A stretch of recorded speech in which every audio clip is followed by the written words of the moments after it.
Hey guys, TheSneakySnake here, Brothers in Arms, World of Warships, and today's video I have a replay for you here in the Tier 9 American battleship, the USS Iowa. I'm divisioned up with my buddies Puddin and Spider. Puddin is in his Tier 8 Soviet light cruiser, the Kutuzov, and Spider's in his Tier 9 American destroyer, the Fletcher, and we're playing some domination here on the map Trap. So, couple reasons why I want to show you guys this replay. One, it's nothing ridiculous, it's nothing crazy, but it's just a solid battleship replay, and I think a good interpretation of how the community views the Iowa here in World of Warships. I did a video last week on the Tirpitz, and the meta at high tiers has changed a little bit, and the striking power and the fear that certain ships had, I guess aren't necessarily as prevalent as they used to be. The link to that Tirpitz video is provided in the description below, but basically in that video, I had a really good game of my Tirpitz, got a Kraken, went over 200,000 damage, but whenever I run across those ships in-game nowadays, they just don't feel as scary or frightening as they used to be. Now, obviously, I'm a really good player, and so is Spider and Puddin, and obviously we've had plenty of experience playing this game, so, you know, dealing with uncomfortable ships or uncomfortable situations is, you know, obviously, naturally speaking, you're just going to get better at dealing with them. And the Iowa here is, I think, an even better representative of that, at least for high-tier battleship gameplay. Back in the day when the Iowa and the Azuma were the only two Tier 9 battleships, you know, the Iowa just had a significant leg up in almost every aspect. It has a firing distance that is a few kilometers better than the Azuma. It has more accurate guns. It has substantially better anti-aircraft performance. And while the armor isn't necessarily as good, as long as you're able to keep it angled really well, the Iowa's armor can be a tough nut to crack, and I don't even need to mention things like the speed of the Iowa, which is just well in excess of the Azuma's, and the armor-piercing performance on the Azuma also. It used to have to use some very strange armor-piercing shells on its A-hull, which were horrible for 16-inch shells. They had terrible penetration, and overall, the Iowa just used to be so much better as I get my first broadside out on, what do you know, an enemy Azuma at 22 kilometers. But with the introduction of German battleships, and then a couple weeks ago, the Missouri, the Iowa isn't necessarily as good as it used to be. A solid 10K salvo there on the Azuma, once again demonstrating how this thing can take down those Japanese battleships at range. But I digress. What I was originally talking about was with the Friedrich de Grosse, the Tier 9 German battleship. It is definitely a much better ship than the Iowa, at least in terms of the close range fighting. And that was something that the Iowa, when you get bow in and get close to the enemy, is standard operating procedure for the ship. And then you have the Missouri, which the premium Tier 9 American battleship released a couple weeks ago, where it has much better citadel and much better bow armor than the Iowa, so it can really get in close with those German and Japanese heavy battleships and duke it out. So the Iowa's meta has shifted quite significantly, and I play this thing nowadays as more of a medium-line support ship. However, this replay, we're going to harken back to the good old days where getting bow in and taking care of business with your front two turrets was, like I said, exactly what you needed to do to be successful in this ship. The Iowa has had a few changes ever since its implementation into the game as well.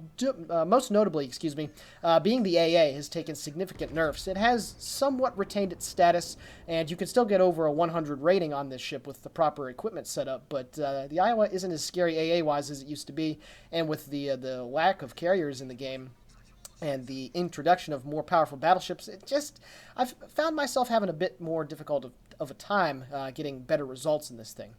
But this replay, again, it's nothing ridiculous, it's nothing absolutely out of the world, but it's just solid gameplay. I had it the other day.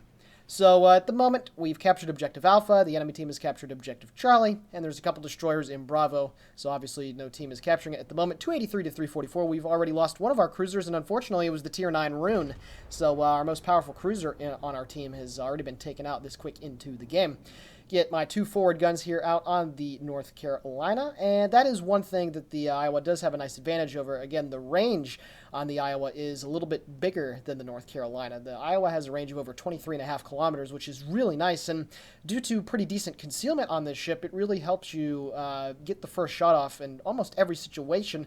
I'm pretty sure it has the best detection range of any Tier 9 or 10 battleship with a full concealment build, and it really helps being able to get those stealthy shots off. As you can see, I continue to pop in and out of detection.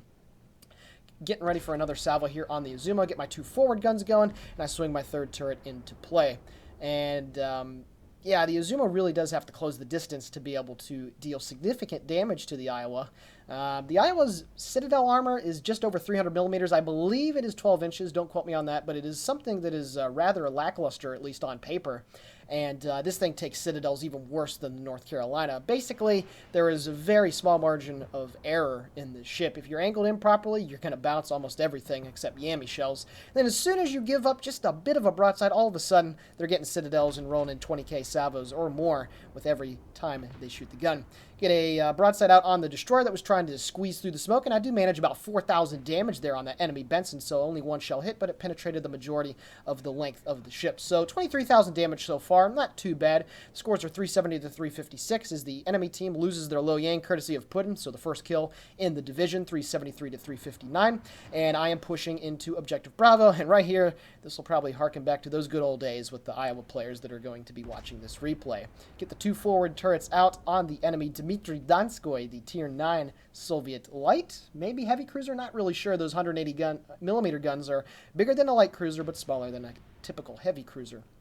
The North Carolina decides to come in, get a couple of overpens on the Donskoy. There's also a Scharnhorst that's out in front. Obviously, the Izumo was spotted. There's going to be an Otago. Plenty of enemy ships that we'll have to deal with here, so we'll see what happens. I'm trying to creep in behind the island and use the friendly smoke that's just off on my starboard side to be able to mask my approach. I unfortunately do get spotted as I shoot my two forward guns yet again at the enemy Pensacola. Shells are falling in. He is turning, trying to get out of the way, and I do manage to land a couple hits. Only one penetrating shot, though, 1350. So, yeah, there's the Izumo, North Carolina. Just the whole glutton of enemy ships went up to Objective Charlie. Now, one thing about the Iowa that I don't think a lot of people know about as I go out of detection is that if you run the equipment piece that is unique to American battleships, Iowa and Montana, as you get access to an equipment slot, I believe it is the third slot, that makes your guns significantly more accurate than your adversaries. Generally speaking, at the second equipment slot on Tier 9 and 10 ships, you have the ability to mount the reduction in dispersion, about 7%. With the American battleships, it goes up to 11%. And it makes the Iowa the most accurate battleship in the entire game. I don't have the mathematical numbers right here in front of me, but I did quite a bit of scrounging on the forums. And this thing is indeed the most accurate battleship at medium ranges being roughly 12 to 17 kilometers. It has a dispersion of around 260 meters, which is fantastic. Get a nice solid 10k salvo there on the Otago, and you can see right there hitting 4 out of the 6 shells. And I also had about 4 or 5 shells hit on that Donskoy, so back-to-back salvos on 2 enemy cruisers at medium range, quote, dealing over 10,000 damage apiece for both of them. So you can see there the accuracy on this thing is just unparalleled, at least if you run the equipment piece. Now I'm looking for a shot here on the Pensacola, and we'll see if we can make it 3 out of 3 salvos back to back to back with some solid damage totals. Shells falling in on the Pensacola. You can see the dispersion really is not that bad. Get 1 shell to hit right underneath the second turret for a Citadel, 13,500 damage. We're up to 66,000 points of damage about 8 minutes into the game, and now I'm going in reverse. I did get hit by a torpedo that was coming probably from the enemy Yagumo that was spotted a few minutes ago. So I'm going to continue to back up and try and keep at least the majority of the island where he would have to come out in front of the island to be able to drop torpedoes on me, but at that kind of range he would get spotted. I also noticed a Fiji a couple seconds ago that's 9 kilometers away. Get my rear turn into action. I shoot just a bit too far forward, so then I get my forward guns going, aim a little bit more towards the funnel, 2 shells hit from the back turret, and ba-boom, there we go. Double Citadel, first ship destroyed in the game, the Tier 7 British light cruiser, up to 90,000 points of damage with that glorious devastating strike. And you can see the last 4 salvos on enemy cruisers have all been in excess of 10,000 damage. So if an Iowa gets to closer ranges like this, it's just absolutely deadly. Now I do forego the reload. You are only able to have either the improved accuracy or the reload modification. And I choose, at least on my American battleships, to go with the accuracy. It's something unique to the line, and you might as well use it. Unfortunately, I can't make it 5 for 5 on the Izumo. I aim just a bit too low, and I only score 1 shell hit, but I do pick up the Confederate, 95,000 points of damage. More torpedoes are coming in, and you see what I mean? I continued to back up. Now, that Yagumo was able to put himself into a position where he was able to get more torpedoes on me, but because I'm bow in, there's really only the threat of getting hit by 1 torpedo, which it does look like I'm going to take 1 right on the bow. Swinging my guns into play. The Izumo is about to die. Looking for a shot on the Izumo, but he's burning in multiple places, so I decided to switch my fire to the enemy Iowa that's moving in as well. Do take a torpedo hit right on the front as the Benson gets spotted. Shells are falling in on the Iowa. Get quite a few hits along the superstructure. 10,000 more points of damage. Holy crap, the accuracy has just been absolutely crazy the last few salvos. and I go over 100,000 points of damage. At this point, the enemy team has lost 4 ships to R3. 546 to 407 is the score. Nobody has since still captured Objective Bravo, but that is okay because we have a much bigger presence here, and as long as we're able to take out these destroyers and the Iowa that's in the cap, then we should be okay. Try to get some shots just over the island. A couple are able to make the journey without hitting the crest of the ridge. Only managed to do 1 shell hit, and it's an overpen. So at this point, I realize that I'm still in somewhat of a precarious position, but luckily for me, the Mahan in front of me lays yet another smoke screen. So I obviously am very happy for that in the chat, as I mentioned it. Now I'm trying to get myself into a better position, and since I'm undetected, I'm going to be able to do so without any interference from the other ships that are out there. Looking for a full broadside here on the Dmitry Donskoy, get my entire complement of guns downrange at the target. We'll see if we can do some good damage. Unfortunately, he turns in right at the last second, and I aimed just a bit too high. I was anticipating him turning to his starboard side, so I only land 3 overpens, but nonetheless still decent damage. And now I am slowing down, trying to anticipate his shells that will be coming in. Getting about 10 seconds left on the reload. 560 to 436 is the score. The Donskoy is now in a very bad situation because if he turns broadside to me, obviously there's the chance for an outright nuke. And at this point, I'm going to get undetected because I go inside the smoke. So the Donskoy offers just a bit more broadside. I shoot right below the ship, a little bit below the waterline, get a few shells to hit for 5,800 damage, up to 116,000 points of damage with just over 40 shells hit, 3 citadels, and of course the British Fiji destroyed. So at this point, I'm still worried about that Yugumo and or the Benson coming out and launching more torpedoes, so I decide to go full speed as the smoke starts to run out, and I'm going to try to get myself into a better position to avoid torpedo attack. 4 seconds left on the reload. Unfortunately, my front guns are not going to be able to shoot at the Donskoy or the Iowa because I am too close to the island. I do notice the Scharnhorst at 16 kilometers, however, and I'm swinging my rear turret into play to try and get some cheap damage on the guy. Rear turret is out. And now, as I continue to look for more targets here, I see that the enemy Pensacola is 14.2 kilometers, and I will eventually notice him. Yep, there we go. Swinging the front 2 turrets into play, looking for some cheeky shells over the island just off my starboard side. Get the shots out, and we'll see what happens. So far in this replay, pretty decent damage. If I were to die right now, this certainly would not be a bad game whatsoever. I've stayed bowing. I've only taken 2 torpedoes out of quite a few that I've had to worry about, and overall just really hasn't taken that much damage whatsoever from enemy shells. And it's something that, again, when the Iowa is very much bow in, you can do that in the ship. Do have a little less than half of my hit points remaining, but I get my next damage control going. The rear turrets on the Pensacola, I was once again anticipating him turning to his starboard and turning away, and more torpedoes are incoming, probably from the Yugumo. The front turret's out on the Pensacola, we'll see what happens, and I hit 1 shell. Overpen for 1350. The Donskoy, the Yugumo, and the Iowa have finally pushed around the corner, so if I was in my old spot, you see all those torpedoes incoming, I would have had to certainly deal with more than just 1 potentially hitting me. I do take a couple of hits, probably from the Scharnhorst. It's off to my port side. More shells falling in on the Pensacola. Oh, very unlucky. Just a tad bit too high. And the shell lands right inside the second funnel there. Get my forward 2 guns yet again on the Pensacola. You can see the accuracy here is just fine, but I have just been very, very bad with my shot placement there. So once again, another salvo fails to do any significant damage to the ship, but the Pensacola gets taken out by the turret. So now we have this game pretty much in control, 707 to 398, and all we have to deal with is the enemy Yugumo and this Otago up here. The rear turret falling in on the Otago once again. The dispersion looks great, and I aimed just a bit because all the ships that had turned in towards me, then I expected the Otago to do so, and he turns away. What do you know? Surprise, surprise. Once again, more great dispersion, and I didn't aim high enough and only get 1 over penetration. So you can see here, once again, I'm beating a dead horse, but the accuracy on this Iowa with that equipment piece put on is just fantastic stuff. The Otago and the Dmitry Donskoy ram each other, so at this point there's only 3 enemy ships left, the Otago, the Yugumo, and that Scharnhorst, which unfortunately just killed our friendly Azuma with his secondaries. Looking for a full broadside here on the Otago at 14.2 kilometers away. Full broadside out, up to 121,000 points of damage. Shells are falling in on the target. Once again, the dispersion looks great. The Otago turns just slightly, and I managed to land a few shell hits for just under 7,000 points of damage. So no Citadel right there, but some very solid armor-piercing penetration, no doubt. Moving now into the cap, the enemy team has been pushed finally off of Objective Bravo, 671 to 462. 19 seconds left on the cap as I move in, so I'll definitely be able to get that assisted base cap. And now I swing my attention towards the enemy Scharnhorst, who is continuing to move in on the friendly Otago. Full broadside out, 9 seconds left till I cap the base. Shells are falling in on the target right there. Actually, that was some very poor dispersion.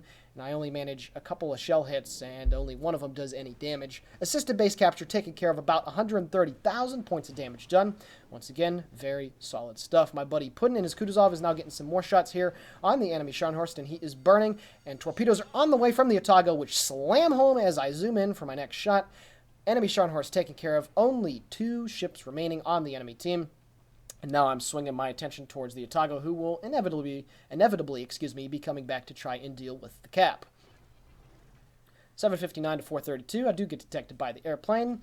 And yeah, so far, pretty good. I did get lit on fire on the last salvo from the Otago, and that's no problem. I still got the majority of my hit points left, and we are in good order here. The Yagumo does get spotted, looking for a shot on him, and he goes out of detection as immediately as he gets spotted. So now I get my 2 forward guns here on the Otago, and once again, you're going to see here the accuracy on these guns at medium ranges as I swing my rear turret into play. Oh yeah, double Citadel, 1 overpen. Second ship destroyed in the game for me. My second devastating strike taken care of, up to 156,000 points of damage. Very solid stuff, and the Yagumo continues to run away. So very, very nice stuff there. The accuracy module coming in handy once again. And as you saw here during this replay, the majority of the damage, short of that very long-range salvo at the beginning of the game, has come at the medium and somewhat short range here, at least at the high tiers. And that's why I run the accuracy module on this thing. Again, there is nothing wrong with running the rate of fire. Puddin and Spyder both run it, I believe, on their Iowas and Montanas. And if you do like getting even closer, then there is nothing wrong with it whatsoever. But I prefer the accuracy because if I'm able to make good, solid shots and am accurate, you're going to punish them, at least in my opinion, a bit harder. So I finally run out of repair parties, and we're now just trying to hunt down this last destroyer. So very solid stuff, nothing to complain about. Looking here for the 3rd kill and to get a little extra damage. Puddin is moving into the smoke screen. He does not have radar. The Chapayev, the other tier 8 Soviet light cruiser, does have radar. The Kutuzov does not, but of course, as we all know, it has smoke. So Puddin is just going to push completely right through the smoke. Hopefully the Yagumo will be sitting in there, and then we'll be able to take care of business. And look at that glorious Iowa right there. Yes, sir. Very, very glorious ship. A very good-looking ship as well, and one which can still take care of business whenever it is played or being played by a competent skipper. 9:38 to 4:54. Hopefully we'll be able to snag this last kill before the game ends. Only got 3 minutes left. Puddin continues to push through into the smoke, and any second now he's going to spot the Yagumo not too far away from him. I do have my guns trained, obviously anticipating this, and should be right about now, I think.